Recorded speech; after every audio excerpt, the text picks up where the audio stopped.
हाँ, तो good morning बच्चों। अभी आप लास्ट वीडियो में देख रहे थे कूलाम के नियम के बारे में, और वो आपकी दूसरी वीडियो थी कूलाम के नियम की। अब ये तीसरी वीडियो कूलाम के नियम की है। तीनों को आपको मर्ज करके एक साथ देखना है। तो यहाँ तक आपने पढ़ा था कि यदि हमारे पास दो आवेश हैं Q1 और Q2, दोनों एक दूसरे से r दूरी पर हैं, तो इनके बीच में लगने वाला बल F बराबर 1/4 pi epsilon not.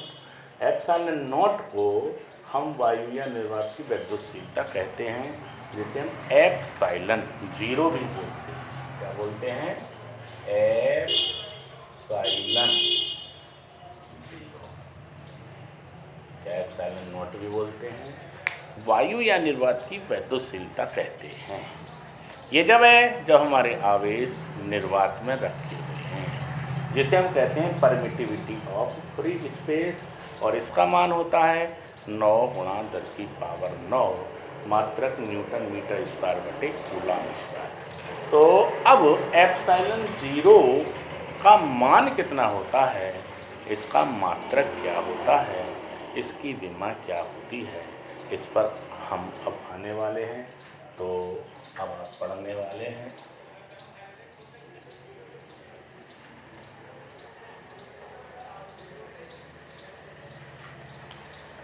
Epsilon zero का मान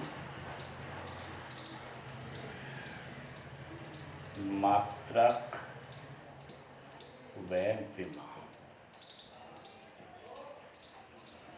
The value of epsilon zero, unit and dimension of epsilon zero, which is called permittivity of free space।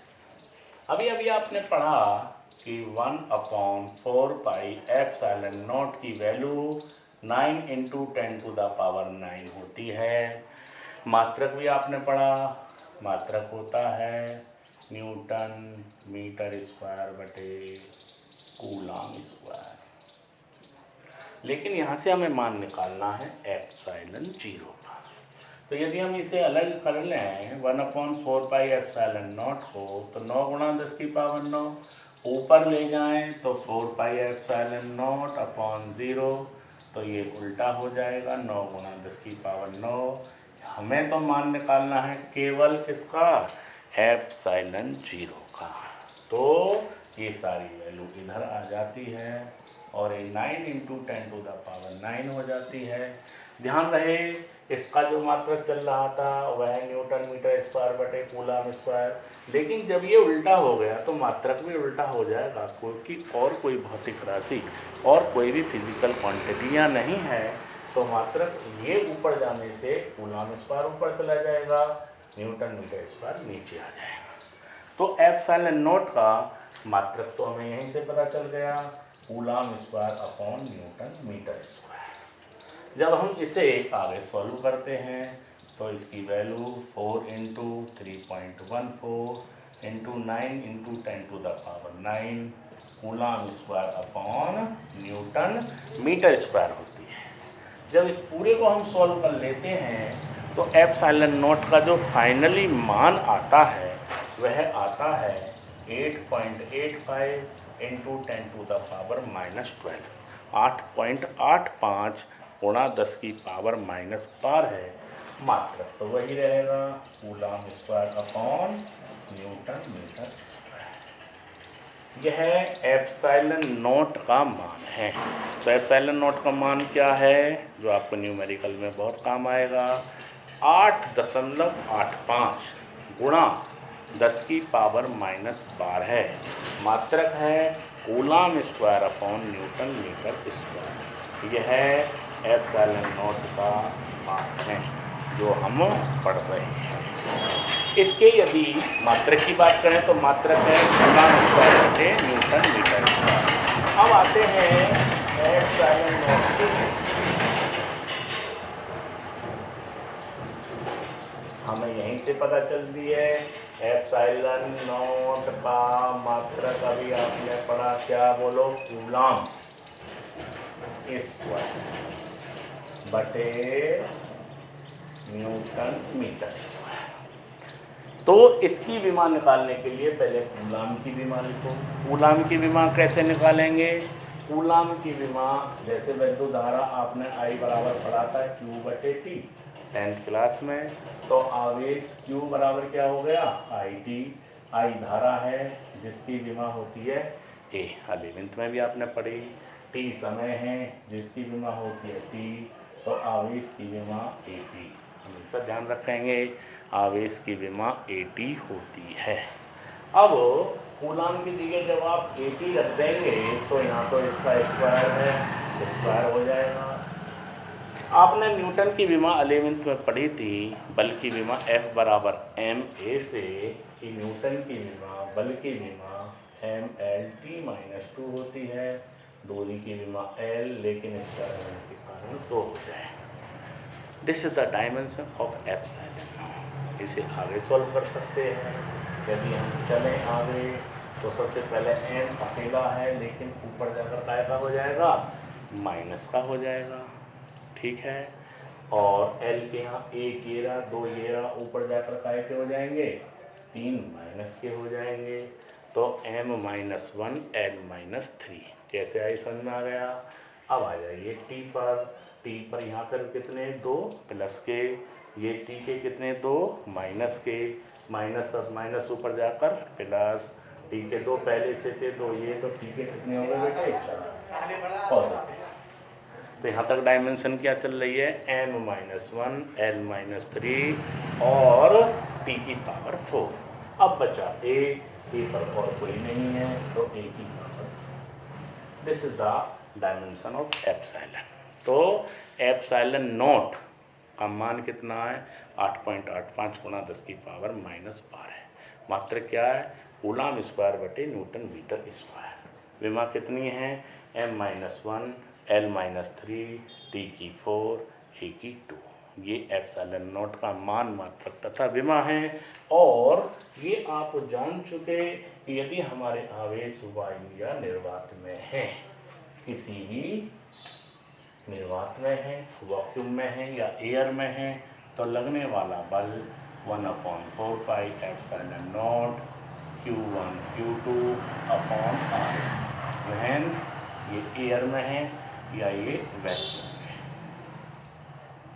ये तब की बात है।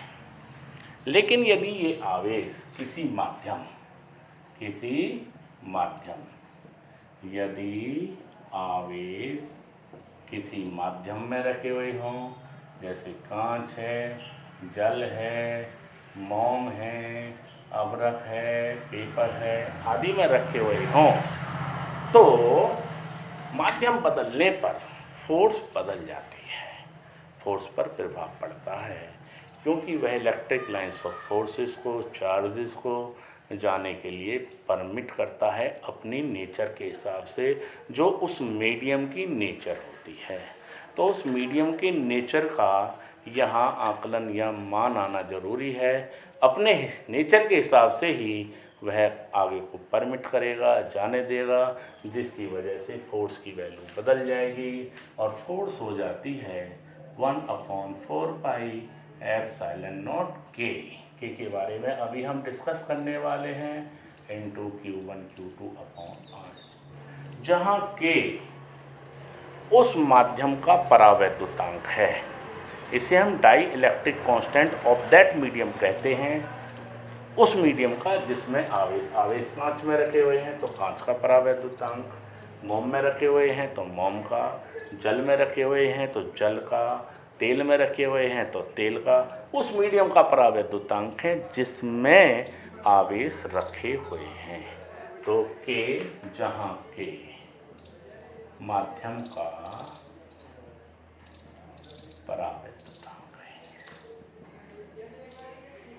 is the dielectric constant of that medium in which the charges are situated, जिसमें हमारे आवेश रखे हुए हैं उसका परावैद्युतांक है। लेकिन यदि ये वायु या निर्वात में है तो वायु या निर्वात के लिए K का मान 1 होता है। वायु या निर्वात के लिए K का मान 1, लगभग दोनों के लिए लगभग K के मान बराबर होते हैं और 1 के आसपास होते हैं। तो के का मान 1, यदि वायु निर्वात है तो के को 1 रख देंगे, और यदि कोई माध्यम है तो Fm का मतलब है उस मीडियम में लगने वाला बल। तो किसी भी माध्यम के लिए, किसी अन्य माध्यम के लिए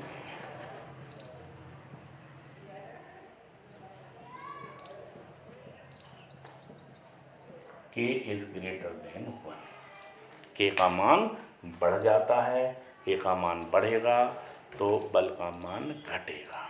तो यहाँ से हमें पता चलता है कि बल का मान बढ़ना या घटना उन्हीं आवेशों के लिए उतनी ही दूरी पर बदल जाता है यदि माध्यम बदल जाए। किस तरह बदल जाएगा? अपने परावैद्युतांक के हिसाब से। परावैद्युतांक उस माध्यम का, डाइलेक्ट्रिक कांस्टेंट उस माध्यम की स्थिति है जिसमें आवेश रखे हुए हैं, और परावैद्युत पदार्थ जो होते हैं कुचालक पदार्थ होते हैं, और कुचालक पदार्थ वे पदार्थ होते हैं जिसमें परमाणु के अंदर नाभिक के बाहर उपस्थित इलेक्ट्रॉन अपने नाभिक से दृढ़तापूर्वक जुड़े रहते हैं। अर्थात इनमें फ्लो कराने के लिए कोई भी इलेक्ट्रॉन मुक्त अवस्था में नहीं होता, लेकिन किसी भी एक माध्यम के लिए के का मान फिक्स रहता है यदि टेम्परेचर स्थिर है। टेम्परेचर यदि बदल दें तो के का मान उस माध्यम के लिए बदल, लेकिन यहाँ हम टेम्परेचर को फिक्स मानकर ही पढ़ाई करने वाले हैं कि टेम्परेचर का मान सेम चल रहा है। जैसे जल है तो जल का परावैद्युतांक 81 है, तो 81 ही मानेंगे, हम कम ज़्यादा नहीं मानेंगे, क्योंकि हम मानकर चल रहे हैं टेम्परेचर सेम है। तो यहाँ पर अब एक नई चीज़ आई है, Fm माध्यम के लिए, किसी माध्यम के लिए लगने वाला बल 1/4πε0 के, जिसकी अभी परिभाषा आप पढ़ने वाले हैं नेक्स्ट वीडियो में। और वायु या निर्वात में लगने वाला बल इतना है। वायु या निर्वात के लिए के का मान 1, किसी अन्य माध्यम के लिए के का मान 1 से। कई बार क्वेश्चन आता है बहुविकल्पीय में के का मान हो सकता है, के का मान हो सकता है नंबर 1 1, नंबर 2 0.5, नंबर 3 ये 0.3 दे देता है, 0.4, नंबर 4 6। के का किसी माध्यम का परावैद्युतांक हो सकता है।